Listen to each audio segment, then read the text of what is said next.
Bismillah. The last wisdom of Ibn ḥikam that we did was relieve yourself from trying to micromanage every single aspect of your sustenance and your life and your devotions and so on. Realize that Allah is in charge. You make your effort, but here are the circumstances, right? We're all here in this particular pandemic situation, the like of which we really haven't witnessed in our own lifetime. And the circumstances are completely different than any of those other moments that came before. Technology is different, right? What we know to do and what not to do, right, is very different, but still there's circumstances that we don't necessarily have control over. So what is it that we're going to do? What can we do? What is available to us, or what is expected of us while we're in this situation? The next wisdom is related to the one that we did last time, and this is number 5.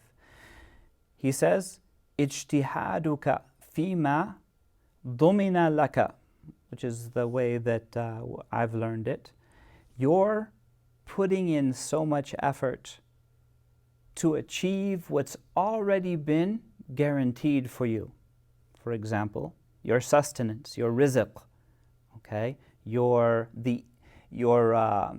take-home pay, right? That net income, what you actually get inside the door, what actually fills your refrigerator, okay? We do our best, but what makes it in the door, what we actually have possession of, okay, ultimately we don't have control over that. And we're only going to make ourselves crazy if we consider that we're going to control everything. Because if I'm going to believe that I control every single circumstance and I'm responsible for every single circumstance of my progress in life or that of my family, what's going on when something goes wrong? What goes on when circumstances change? What if I have a small business and I'm not bringing in that income that I'm forecasting I really need to bring in that basic minimum every month to make this business work? And all of a sudden, circumstances are way beyond my control. But there are those things, such as your intentions and your choices and the efforts within that space, within that halba, or that arena of free choice that you have been given, that you don't want to be neglecting. All right, working within the circumstance. So you're putting in all of this effort, this ijtihad, right? You're wearing yourself thin to achieve those things that Allah has already said He's going to take care of, your sustenance, your income, coupled with your shortcomings and neglect of those things that He actually told you should be doing, your devotions, your efforts, your ibadat, right, and being a servant of God. That is evidence that your inner sight, your basira, right, has gone blind. You don't really understand, right, the bigger issue. The fact that the economy, it may be getting constricted for people, for example, who are not video game companies, right, or other companies that are, right, prospering in this situation. Those circumstances are beyond your control. Measure yourself.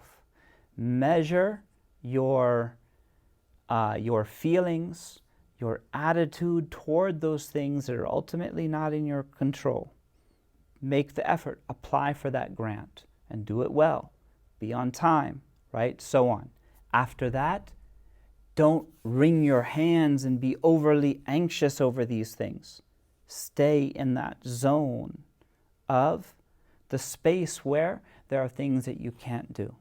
So in a lot of ways, these are speaking to a condition of the heart, right? As we said in some of the earlier ḥikam, you're not the one who secures the success. Operate like you do, but don't worry and stress out over those same things, right? Be focused, right? Drink from this life and these circumstances and realize that what Allah is giving you is what is going to make your heart grow, right? There is some silver lining in here, right? Be focused, be balanced. And that's what's really going on in this hikmah. And we'll continue with number 6 next time. Assalamu alaikum wa rahmatullahi wa barakatuh.